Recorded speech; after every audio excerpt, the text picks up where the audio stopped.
सबसे तीखे सवाल जिनका देना पड़ेगा जवाब। सामने बैठी शख्सियत का हर राज होगा बेपर्दा। आज तक की पॉलिटिकल इन्वेस्टिगेशन टीम इंटरोगेट कर रही है देश के दिग्गजों को। आज की पीआईटी हैं अंजना ओम कश्यप, अशोक सिंघल और पुण्य प्रसून वाजपेयी। इनके सामने हैं बीजेपी के नेता रविशंकर प्रसाद। रविशंकर प्रसाद जी, अब की बार मोदी सरकार, कोई मलाल है? इस लहर में भी चुनाव नहीं लड़ पा रहे हैं। देखिए, मैं पार्टी का एक कार्यकर्ता हूं। पार्टी जो भी निर्णय करती है उसको बहुत ईमानदारी से स्वीकारता हूं। पार्टी का निर्णय हुआ कि मैं चुनाव लड़ूं नहीं। राज्यसभा में हूं, उपनेता हूं। या फिर सच ये है कि शत्रुघ्न सिन्हा ने पटना साहिब से लड़ने नहीं दिया? नहीं, ऐसा नहीं है। शत्रुघ्न सिन्हा लड़ रहे हैं, पार्टी का निर्णय है और वो निर्णय अंतिम है। लड़ना तो चाहते थे क्योंकि सेफ सीट है। मोदी की लहर में भी सेफ सीट क्यों तलाशते थे आप? पटना ही क्यों, कहीं और से लड़ लेते? डर लग रहा था क्या? नहीं, ऐसा है कि डरने का सवाल नहीं है। मूलतः मैं लोकसभा मटेरियल हूं, आपकी जानकारी के लिए। पटना में पैदा हुआ हूं, वहीं पढ़ा लिखा हूं। शत्रुघ्न सिन्हा नहीं है? नहीं, शत्रुघ्न सिन्हा उम्मीदवार हैं, जीते हैं, अच्छी बात है। हमारे सिटिंग एमपी है, मंत्री भी रहे हैं, हमारे अच्छे पार्टी के वरिष्ठ हैं, सम्मानजनक है। कौन लोकसभा मटेरियल नहीं? आप कह रहे हैं लोकसभा मटेरियल नहीं, पार्टी में और कौन नहीं लोकसभा मटेरियल? नहीं, ऐसा है, आप मेरी बात को तोड़ मरोड़ कर रखना जरा बंद करिए आप। मैंने कहा मैं मन से अपने को लोकसभा मटेरियल मानता हूं, क्योंकि मैं कार्यकर्ताओं के बीच सक्रिय रहता हूं, इन्वॉल्व रहता हूं। पार्टी ने अगर मुझे राज्यसभा भेजा है तो पार्टी का निर्णय है। कार्यकर्ता वोट नहीं, जनादेश होता है, जनता का वोट। जी, लोकसभा का मतलब जनता का वोट होता है। जी बिल्कुल। तो जनता से जुड़ा रहता हूं मैं, जनता के मुद्दों से, छात्र जीवन से जुड़ा रहता हूं और आज तक जुड़ा रहता हूं। भले राज्यसभा में हूं, लेकिन लोकसभा के एमपी से कम काम नहीं करता। कोई मलाल नहीं है ना? नहीं, देखिए, हम लोग, आपने बड़ा अच्छा सवाल किया। हम लोग एक ही रंग में पैदा हुए हैं। जब मैं तीसरी कक्षा में संघ का स्वयंसेवक बना था, और इस दुनिया से रुखसत भी होंगे उसी रंग में। मलाल नहीं होता है। पार्टी आगे बढ़े, पार्टी सफल हो, उसमें असीम सुख की प्राप्ति। लेकिन जिस शख्स ने जेपी आंदोलन से लेकर यहां तक का सफर तय किया, अगर उसको दरकिनार करके पार्टी, शत्रुघ्न सिन्हा, बॉलीवुड के बड़े स्टार खामोश करते रहते हैं सबको, वो पहुंच जाए और आपका हक निकल जाए, कचोटता होगा? नहीं, इसमें कोई हक की बात नहीं, कोई कचोटने की बात नहीं। क्यों राज्यसभा में क्यों सीमित रखना चाहते हैं? एक जनादेश वाले नेता क्यों नहीं बनने देना चाह रही पार्टी आपको? ऐसा है, इसमें कोई बड़ी बात नहीं है। आज मैं पार्टी का मीडिया प्रमुख हूं, केंद्रीय मंत्री रहा हूं, उपनेता हूं, आगे भी काम करूंगा। शत्रुघ्न सिन्हा भारी पड़े आपके ऊपर ना? नहीं, अब आप मुझे और शत्रुघ्न सिन्हा को लड़वाने का काम बंद करिए। आप कोशिश करेंगे, इसमें सफल नहीं होंगे। वो हमारे पार्टी के उम्मीदवार हैं और हम लोग को सबको मिलकर उनको जिताना और रवि जी, पार्टी में क्यों सेफ सीट तलाशी जा रही है? आप भी पटना से लड़ना चाह रहे थे, आडवाणी जी भोपाल से लड़ना चाह रहे थे। मोदी की लहर है तो इतना कंफ्यूजन पार्टी में क्यों इतना भय है पार्टी के अंदर? मोदी लहर है तो कोई भी जीत सकता है। जैसे अरविंद केजरीवाल की पार्टी का, जिनके नाम नहीं जानते थे दिल्ली में, इतनी सीटें ले गए, पहचानते नहीं थे, नाम नहीं जाना, पहली बार सुना लोगों ने जीतने के बाद कि फलाना से वहां जीत गया। तो आपकी पार्टी में ऐसा क्यों नहीं है? कोई भी कहीं से लड़ ले, क्यों इतना तलाशी जा रही है सीट? राजनाथ सिंह लखनऊ भागे। देखिए, पहली बात जान लीजिए, केजरीवाल की पार्टी नई पार्टी है, उनके ओरिजिनल लोग भाग रहे हैं। और दूसरी बात यह है कि हर जगह से लड़ने का क्या मतलब होता है? जहां तक मेरा सब, मैं पार्टी का छोटा कार्यकर्ता हूं, तो मैं हर जगह लड़ूं इसलिए कि हमको लोकसभा लड़ना है, कोई मतलब नहीं है इसका। मैं पटना में पैदा हुआ, वहां काम किया, इसलिए चर्चा होती है। पार्टी ने निर्णय किया, अंतिम नीति पार्टी का होता है। आडवाणी जी हमारे वरिष्ठ नेता हैं। शुरू से उन्होंने स्वयं की इच्छा प्रकट की थी लड़ने की गांधीनगर से। सिंगल नाम उनका वहीं से था। बीच में चर्चा भोपाल की आई, जब जोशी जी नहीं लड़ रहे थे तो वो चर्चा आई।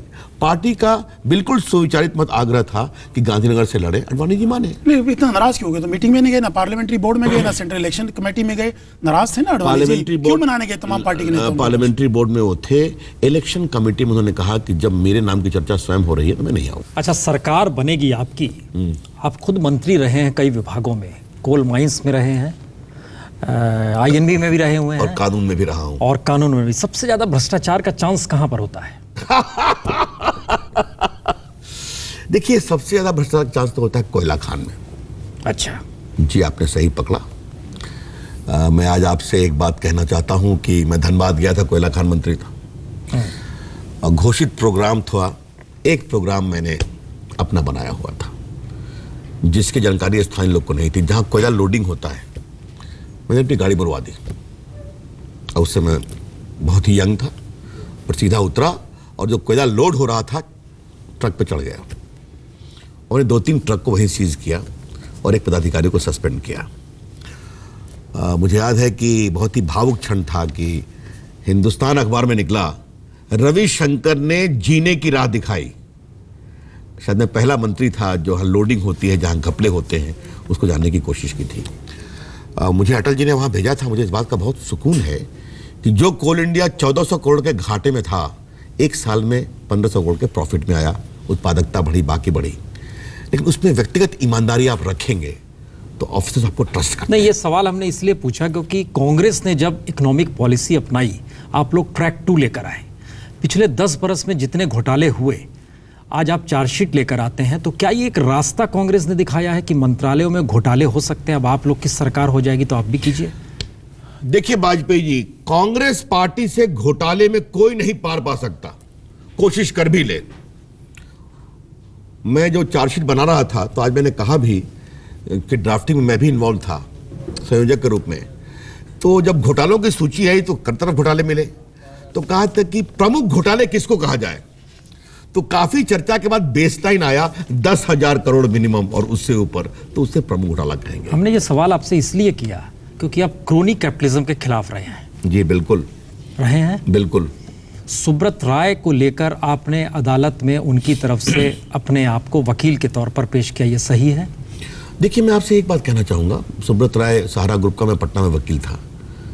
मैंने नक्सलाइटों का भी काम किया है, मैं ह्यूमन राइट एक्टिविस्ट भी था, और अब मैं जिस मामले में प्रोफेशनल अपीयर हुआ हूँ उसकी खोजबीन एक पब्लिक कार्यक्रम में करना, यह बड़ा अनुचित होंगे। लेकिन फिर भी मैं एक बात कहूँगा और बहुत ईमानदारी से कहूँगा कि उस पूरी प्रक्रिया को क्रोनी कैपिटलिज्म कहना ठीक नहीं होगा। कई वकील थे, मैं बाद में आया था और मामला पेंडिंग कोर्ट में है, सब जुडिस है, मैं ये नहीं बोलना चाहूँगा। लेकिन मैं एक बात अवश्य कहूँगा कि रविशंकर प्रसाद के एक वकील के रूप में क्या प्रामाणिकता है, उसके कई मौके आए हैं। जब मैंने चारा घोटाले में जनहित याचिका दायर बहस किया था, जब मैंने अलकतरा घोटाले में जनहित याचिका दायर किया था, अब तो मेरा नाम काफ़ी हो गया, उस समय माफिया हम लोग को मरवा भी सकते थे। तो हमने कई परीक्षाएं पास की हैं। लेकिन प्रोफेशनल कमिटमेंट जब आप कोई भी मामला करते हैं, मैंने बहुत मीडिया हाउसेस के केस भी किए हैं, बहुत से पत्रकारों को बचाया। वो क्रोनी कैपिटलिज्म नहीं होता है। कोई वकील अगर किसी पॉलिटिकल पार्टी में आ जाए, अहम पद पा जाए, मंत्री भी हो जाए, फिर भी वो कॉर्पोरेट के लिए अगर अपनी वकील को क्या कहेगा, वो प्रोफेशनलिज्म है, वो क्रोनी नहीं है। नहीं, फिर आपसे दूसरा सवाल उठेंगे, आप डॉक्टरी मत करिए। आपके सामने अगर आप मिनिस्टर रहे हैं, आप डॉक्टर हैं, और कोई अपराधी घायल होकर आता है, उसकी सेवा मत करिए। अगर आप सीए हैं तो आप मत करिए। आजकल तो आपके पेशे के लोग आ गए हैं नेतागिरी करने के लिए। डॉक्टर और वकील में फर्क है, आप शांत रहिए, उसमें फर्क है। आज आपके पेशे से जुड़े हुए बहुत लोग आ गए हैं, इलेक्शन लड़ रहे हैं और ऐसे ऐसे आचरण कर रहे हैं जिस आचरण को लेकर मीडिया में बैठकर हम लोग से कड़े कड़े सवाल पूछते थे, और वो सारे मानक तोड़ रहे हैं। ये क्या है? पर सबको एक तराजू में तोल सकते हैं ना, वो गलत है। रविशंकर जी, फिर मैं कह रहा हूं, सब एक तराजू में आप नहीं तोल सकते। रविशंकर वो गलत है। क्या वकीलों का किसी कॉर्पोरेट के लिए जो करप्शन में शामिल हो, उसके लिए एज ए प्रोफेशनल नहीं शामिल होना चाहिए? पहली बात यह है, आप ये मान के चल रहे हैं कि वो करप्ट है जिसके बारे में फैसला नहीं हुआ है, पहली बात। दूसरी बात, आप फिर मुझे प्रोवोक कर रहे हैं। कोई मैटर सब जुडिस है जिसमें मैं प्रोफेशनली पेश हुआ हूं, तो मैं अपने प्रोफेशनल कमिटमेंट के खिलाफ जाऊंगा अगर मैं आपके एक टेलीविजन शो पर आप मुझे ग्रिल करेंगे। हम आपको इंडिविजुअल नहीं ले रहे हैं जी। हम अरुण जेटली जी भी वकील हैं जी। वह भी किन किन के लिए किस किस तरीके से कोर्ट में पेश आते हैं, यह भी एक फैक्ट है। वह भी आते रहा है। हम सिर्फ एक चीज जानना चाह रहे हैं क्योंकि वकीलों की फौज पॉलिटिक्स में आ चुकी है जी। और इसका जवाब मैं दे दूं। मेरे पॉलिटिकल निर्णय में, जब मैं एज पॉलिटिकल लीडर एक निर्णय करता हूं, तो रविशंकर वकील गौण हो जाता है। कोई मेरा मुवक्किल भी रहा है, उसकी गलतियां होंगी तो हमारी सख्ती उतनी ही होती है। और आपको मैं इसका एक उदाहरण देता हूं। मैंने पटना में जब मैं वकालत करता था, तो पटना के आकाशवाणी के बहुत से उम्मीदवारों को रेगुलराइज करने में मैंने केस किया था, समझा? और मैं जीता भी था। ठीक है। जब मैं आयन मिनिस्टर के वहां गया तो मुझसे सवाल पूछा गया, कहा रविशंकर प्रसाद सीनियर एडवोकेट और रविशंकर प्रसाद आईएमबी मिनिस्टर दो हस्ती हैं। अब मैं निर्णय मंत्री के रूप में करूंगा। रवि जी, एक चीज बताइए, आप जैसे कांग्रेस के घोटालों की बात कर रहे हैं, 21 घोटाले आज आपने बताए। 2020 10,000 करोड़ का बेस घोटाला आपने बताया, उससे ऊपर ऊपर के सब जो प्रमुख घोटाले जी। तो क्या ये कांग्रेस ही घोटाले करते हैं? एनडीए गवर्नमेंट में कोई घोटाले नहीं हुए? कॉफिन घोटाला, तहलका, बंगारू लक्ष्मण, क्या सिर्फ कांग्रेस ही घोटाले करते हैं, बाकी सरकारों में घोटाले नहीं हुए? आप उनको भूल जाते हैं, इस ढंग से आप चीजों को रखते हैं। कॉफिन घोटाला कांग्रेस ने उठाया, चार्जशीट नहीं दे पाई। वह आपके टाइम में था? एक मिनट पहले एक बात, कांग्रेस ने उठाया, चार्जशीट नहीं दे पाई, एविडेंस नहीं था। क्या था कॉफिन घोटाला? जॉर्ज फर्नांडिस ने खोजा कि कोई अगर मां का बेटा सरहद पे मरता है, उसकी लाश उसके गांव आनी चाहिए। जो मिट्टी का ताबूत बनता था उसमें उसकी लाश लथपथ, कभी खून टपकता था। तो ये एक एल्युमिनियम का ताबूत बनाया गया कि उसे, और इमरजेंसी में खरीदा गया, मैं स्वीकार करता हूं कि गांव पहुंचे। इसको लेकर कॉफिन घोटाला किया गया, कोई सबूत नहीं मिला। आज भी मैं मानता हूं कि पूरा स्टिंग ऑपरेशन फेक था। अब वो मामला अपील में था, बंगारू जी नहीं है। और मेरा आरोप है कि जिन लोगों ने वो स्टिंग ऑपरेशन किया, वो कभी कांग्रेस के किसी बड़े नेता का स्टिंग ऑपरेशन नहीं करते हैं, आज तक नहीं किया। उन लोगों ने कभी कोलगेट खोला, कभी 2G खोला, कभी कॉमनवेल्थ खोला, कभी राहुल गांधी, सोनिया गांधी के खिलाफ कोई स्टिंग किया, कभी कांग्रेस के कोई बड़े नेता के खिलाफ स्टिंग किया? कभी नहीं किया। गहरी बीमारी अभी बीजेपी में दिखती है, वो बीमारी आपको दिखाई देती है? क्या बीमारी? वो बीमारी ये है कि आप रामकृपाल यादव जी को ले आते हैं, जगदम्बिका पाल जी को टिकट देते हैं, और मैं ये पूछती हूँ, रामविलास पासवान, तमाम लोग, श्री रामुलू से लेकर, खैर वो पूरा उन्हें उलझना चाहते हैं, आपको टिकट नहीं मिलता। मतलब जो जसवंत सिंह को नहीं मिला, निकल गए वो बेआबरू होकर, ये क्या तमाशा है? देखिए, आपकी कुछ बातों को मैं आज जवाब देना चाहता हूं, मुझे थोड़ा मौका दीजिए। आपने कुछ चीजें पॉलिटिक्स में स्ट्रैटेजिक की जाती हैं। रामविलास जी 2002 में मोदी जी के नाम पर छोड़ करके गए, आज मोदी जी की अगुवाई में हमारे साथ आ रहे हैं। हमारा कुनबा बड़ा है और उनकी बिहार में एक वक्त है, हम भी जानते हैं, उनसे आने से फायदा भी होता है। रामकृपाल का भी जिक्र, मैं रामकृपाल का भी जिक्र कर रहा हूं, पटना के ही। रामकृपाल यादव, उनको लाने में कुछ मेरी भूमिका रही है, मेरे मित्र भी हैं, काफी पुराने मित्र हैं, छात्र जीवन से ही। वो व्यक्ति एक बहुत गरीब परिवार में पैदा हुआ है, उसकी अपनी छवि ईमानदार की है। 25 साल से लालू के वो सेक्रेटरी जनरल रहे हैं, पूरा संगठन संभालते थे। आज जब उसकी ये पीड़ा हुई, मैंने लालू जी का सम्मान किया, राबड़ी जी का किया, अब बेटी के नाम पर ये क्या हो रहा है, हमारे से लोगों की पूछ नहीं है। तब हम लोग की चर्चा हुई और उसने कहा कि नहीं, अब मैं इस पार्टी में नहीं रहूंगा, हमारी पार्टी में आया है। तो रामकृपाल जी के आने से लालू जी की सेहत खराब हुई है, उनकी पार्टी की हैसियत लेकिन खराब पार्टी आपकी सेहत कहां बढ़ गई? कोई विचारधारा नहीं रवि जी, क्योंकि जो बीजेपी को गालियां देते थे, आप उनके साथ कॉम्प्रोमाइज करके, मोदी की लहर होती तो क्या जरूरत पड़ रही है आपको उनको लाने की? अगर मोदी की लहर है तो अपने पार्टी के लोग कम रह गए थे आपके पास। जब वो आए हैं तो बीजेपी के पूरे विचारधारा का सम्मान करके आए हैं। आपने लाइव किया था, वो जो बोले थे। जसवंत सिंह की बात पर मैं एक बात बोलना चाहूंगा वाजपेयी जी, और मैं चाहता हूं आज तक के दर्शक इस बात को जाने। वो हमारे सम्मानीय दर रहे हैं, बड़े हैं, मैं आज भी उनका सम्मान करता हूं।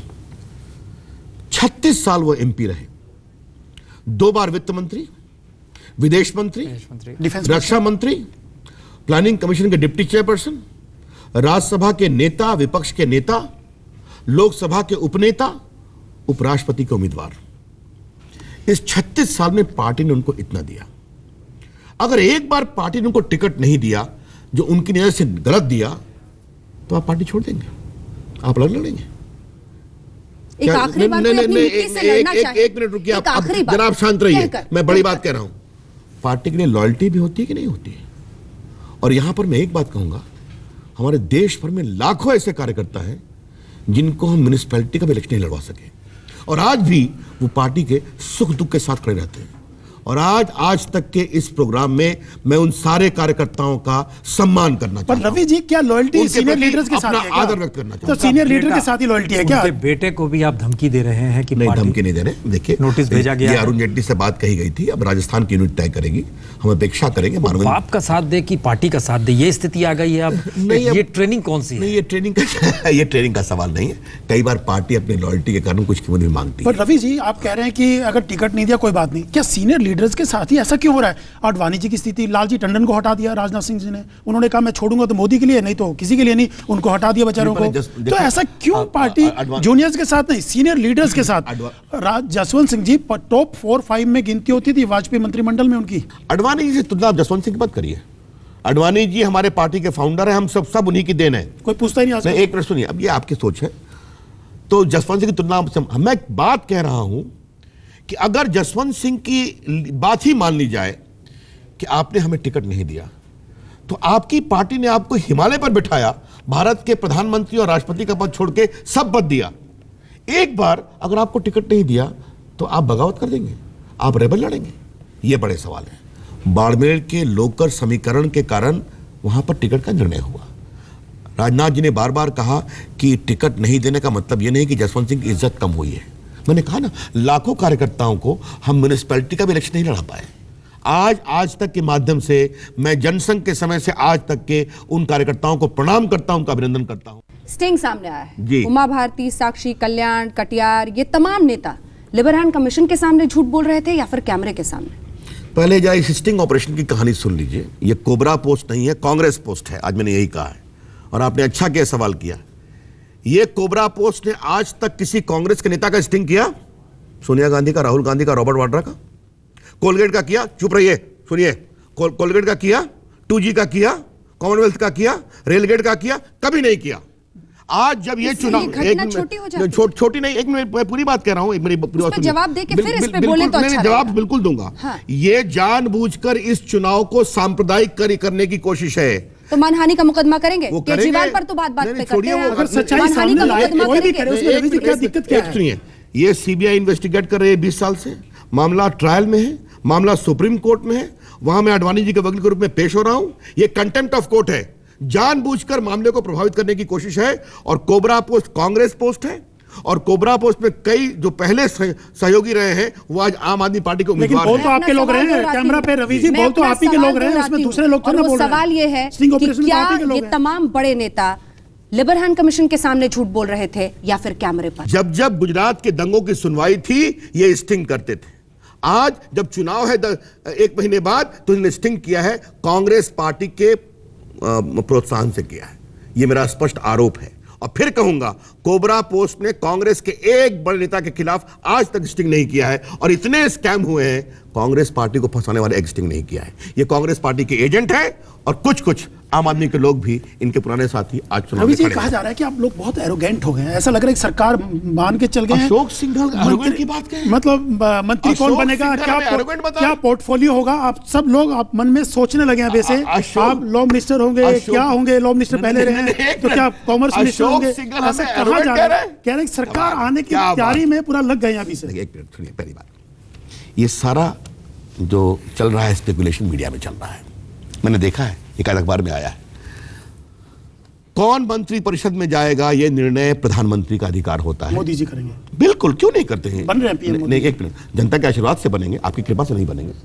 आपके सर्वे में वो सबसे आगे हैं, लेकिन हमारी पूरी कोशिश है मेहनत करके कि उनको हम प्रधानमंत्री बनाएं जनता के आशीर्वाद से। आप कौन सा पोर्टफोलियो लेंगे? मैं मंत्री बनूं या न बनूं, बनेंगे तो? मैं मंत्री बनूं या न बनूं, मुझे इस बात की बहुत खुशी है कि मोदी जी की अगुवाई में भाजपा देश का बदलाव करेगी। नंबर 1, मंत्री कौन बनेगा इसका पूरा अधिकार मोदी जी का है, प्रधानमंत्री के रूप में जब वो शपथ लेंगे जनता के आशीर्वाद से, और बाकी अपने प्रमुख नेताओं से। अडवाणी जी की क्या भूमिका रहेगी? अडवाणी जी रिटायर माना जाए क्योंकि मोदी जी प्राइम मिनिस्टर बनेंगे, तो अडवाणी जी अगर MP बन जाते हैं तो सिर्फ MP रहेंगे? सब नहीं आप बनेंगे? हमारे अडवाणी जैसे वरिष्ठ नेता अन्याय कर रहे हैं। ऐसा- पार्टी कर रही है, हम तो ना कर रहे कृपा हैं। करके ऐसे सवाल मत पार्टी पूछिए। कर रही है। हम सभी उनका बहुत ही सम्मान करते हैं। अडवाणी जी की क्या भूमिका होगी ये पार्टी तय करेगी। रविशंकर जी, लेकिन एक चीज महसूस कर रहे हैं कि जब से नरेंद्र मोदी बतौर PM उम्मीदवार हैं सामने, इस देश के भीतर एक लकीर खींची जा रही है। जी।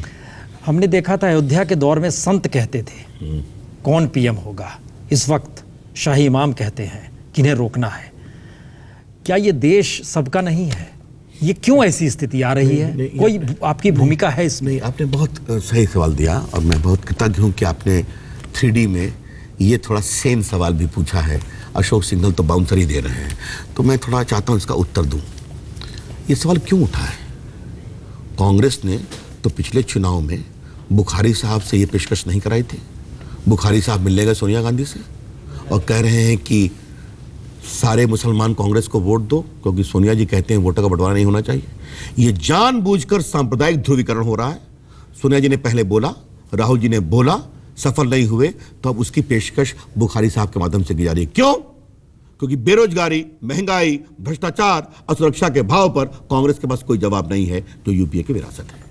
इसीलिए, लेकिन जनता इस भ्रम में नहीं आएगी, क्योंकि देश के मुसलमानों को भी महंगाई से परेशानी है, बेरोजगारी नहीं, से हम परेशानी देख रहे हैं बाबर 1992 में जो अयोध्या में हो रहा था जो कुछ, उस वक्त जो इस देश के भीतर लकीर खींच रही थी बाबरी मस्जिद के मद्देनजर, हम उसको एक दूसरा चेहरा देख रहे हैं। स्थिति कमोवेश हर बार इस देश में शहीद किसे होना है, आम लोगों को होना है, उसी वोटर को होना है, जिसे सांप्रदायिकता का नाम दे दीजिए या सेकुलर कह लीजिए। वोट तो उसे ही देना है, बंटना उसे ही है।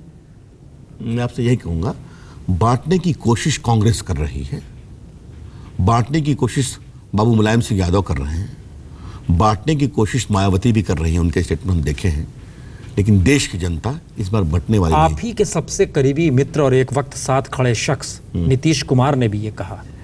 आपको आपत्ति देखिए, है उस पर? नीतीश कुमार की बात मत करिए, हमारे सूबे से आते हैं। नीतीश कुमार की हैसियत के बारे में 16 को प्रसून वाजपेयी आपसे बात करेंगे, आपका भी संपर्क हमारे प्रदेश से रहा है। अच्छा रवि जी, मोदी सरकार इस अपने अहंकार में जो उन्होंने तोड़ा है, 2003 में तो नरेंद्र मोदी बड़े अच्छे थे और रेल मंत्री थे, 17 साल हमारे साथ रहे, हमारा गोत्र जानते हैं, हमारा क्या बैकग्राउंड है, हमारी कुंडली क्या है, नीतीश कुमार को खूब मालूम है। 95 में आए थे तो हमारे साथ, तो मुंबई में तो उस समय तो राम जन्मभूमि का पूरा अपने चरम पर था। आज याद आ रहा है, नीतीश कुमार ने वोट बैंक पॉलिटिक्स के लिए, नेता बनने के लिए तोड़ा है, और बिहार की जनता ने उसको लाइक नहीं किया है।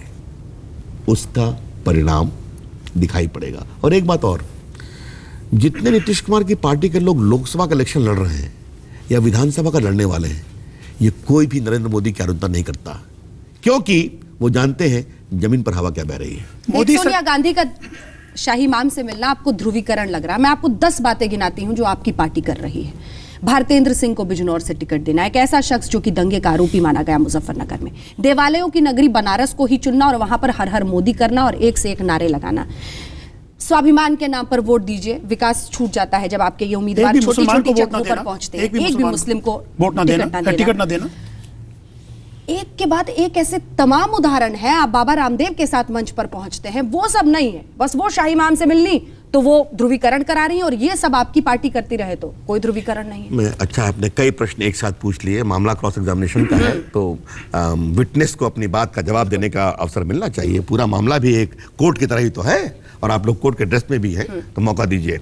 नंबर 1, हमारे बिजनौर के उम्मीदवार हमारे कार्यकर्ता हैं कि नहीं? उनके खिलाफ जो डिटेंशन ऑर्डर हुआ था, वो हाई कोर्ट के एडवाइजरी बोर्ड ने क्वॉश किया कि नहीं किया डिटेंशन का? वो वहां पहुंचकर स्वाभिमान का नाम क्यों लेते हैं? नहीं, एक मिनट। वो उस बच्चे के पिता को लेकर क्यों घूम रहे हैं जो उस दंगे में मारा गया था?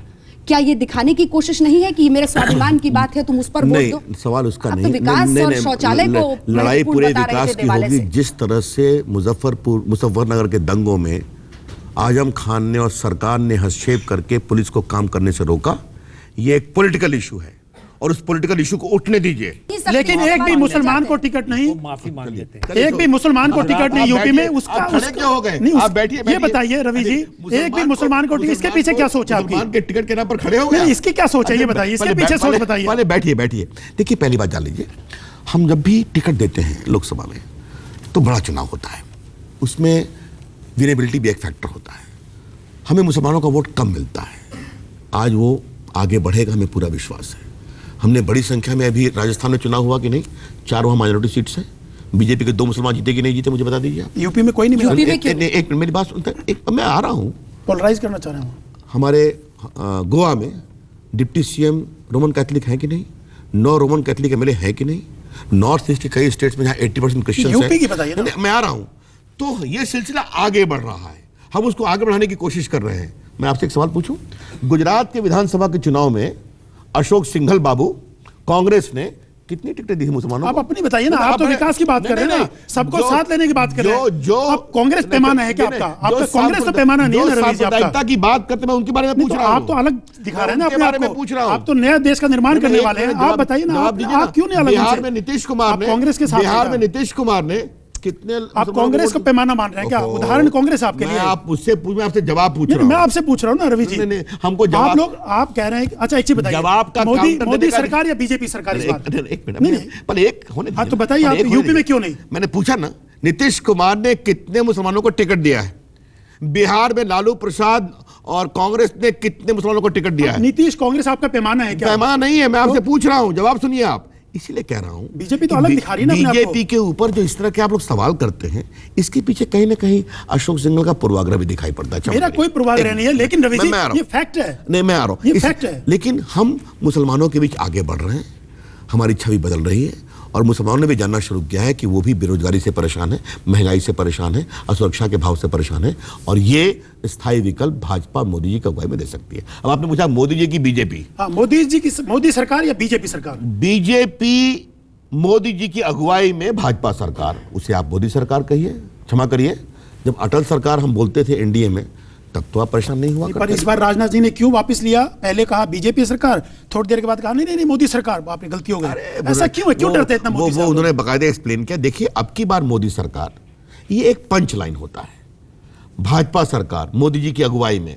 अब आप जो दूरबीन लेकर के हर कुछ खोजने की कोशिश करते हैं कि कहीं कहीं भाजपा में लड़ाई कराई जाए, तो ये लड़ाई नहीं होने वाली क्यों है। क्लैरिफाई करना पड़ा राजनाथ जी को इस पे? क्योंकि आप ऐसी कोई बात नहीं है सवाल तो। पूछ रहे हैं, इसलिए जवाब दे रहा हूं।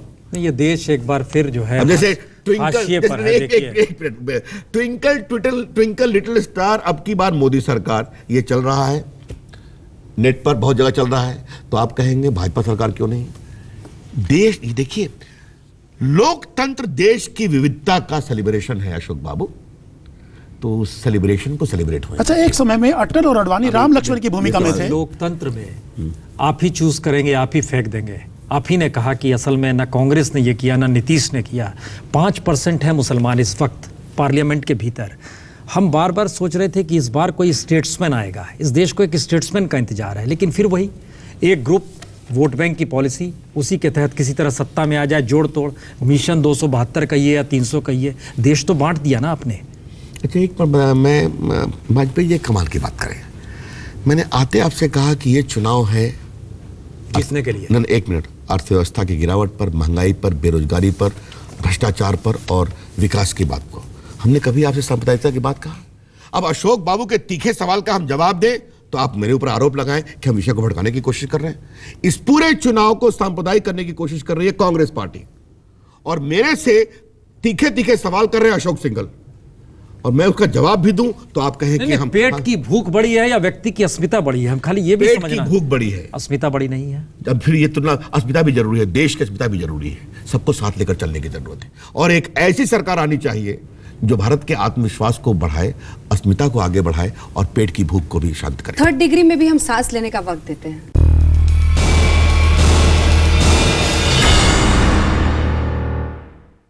नैतिक रूप से बहुत ईमानदार मानती है एक पूरा तबका आपको देश में। ये बात कचोटती नहीं है आपको कि उत्तर प्रदेश की 80 सीटों पर आपको एक मुसलमान व्यक्ति नहीं मिला? देखिए, मैं फिर ये शामिल करने की एक प्रतीक की भी बात होती है रविशंकर जी। आपने जरा नैतिक ईमानदारी से इसका जवाब होना आपके चाहिए। नैतिक ईमानदारी का मैं एक बहुत ही ईमानदार जवाब दूं।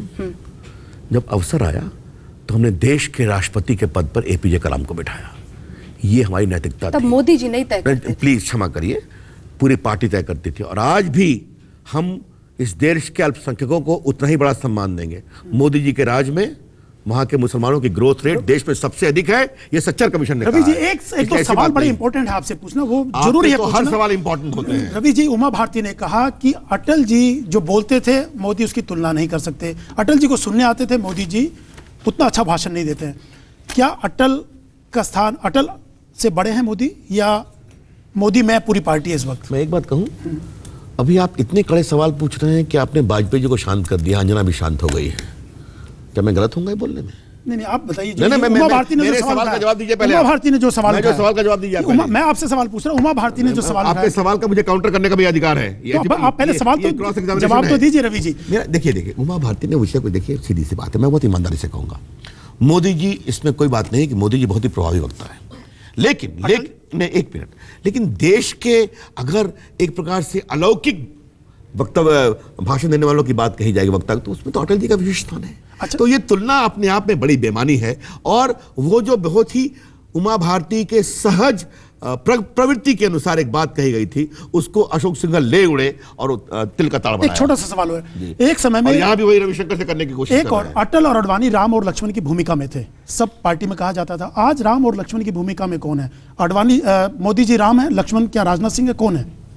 अशोक सिंघल नहीं है। कौन है आज राम लक्ष्मण, कौन है बीजेपी के? मेरा खाली कहना है, देखिए, अटल जी अडवाणी जी ने बीजेपी की पार्टी को 40 साल साथ चलाया, पार्टी में आ गया और हम लोग सभी उन्हीं लोग के द्वारा बढ़ाए हुए हैं। और मैं और क्या, प्रमोद महाजन हो, सुषमा अटल स्वराज अडवाणी का हो, स्थान किसने लिया, ये नायडू बताइए। हो। अब आगे आगे रास्ता बनेगा। राम कौन है यही बता दीजिए। राम कौन है, लक्ष्मण?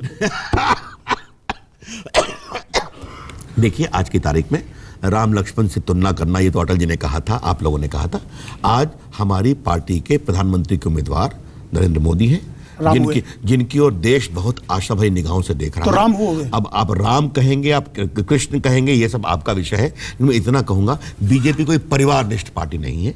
बीजेपी चर्चा करती है और बीजेपी वही पार्टी है जो एक गरीब चाय बनाने वाला के यहाँ पैदा हुए, जिनकी माँ पड़ोस में कपड़े धोने का साफ काम करती थी, उनको उनकी क्षमता के कारण पीएम का उम्मीदवार बनाने की हिम्मत रखती है। यकीनन भरोसा है ना, विभीषण कोई नहीं निकलेगा। एक वो बताऊं आपको, वाजपेयी जी, बीजेपी छोड़ के बहुत लोग गए और रियलाइज करके वापस आए और हमने भी उनको सम्मान दिया। बहुत से लोग पीछे छूट गए, लेकिन हमारी पार्टी की एक बहुत बड़ी खासियत है कि हमारा विभीषण नहीं होता है। कुछ लोगों ने विभीषण बनने की कोशिश की थी या कुछ लोगों ने दबाव में बनवाया भी था, लेकिन वो परंपरा सफल नहीं हुई। तो हमें इस बात का बहुत आश्वासन है कि हमारे कार्यकर्ताओं का संबल, हमारे विचारधारा की मजबूती और हम सबों को साथ लेकर चलने की ईमानदारी, ये हमारा संबल रहेगी। बहुत बहुत धन्यवाद। धन्यवाद।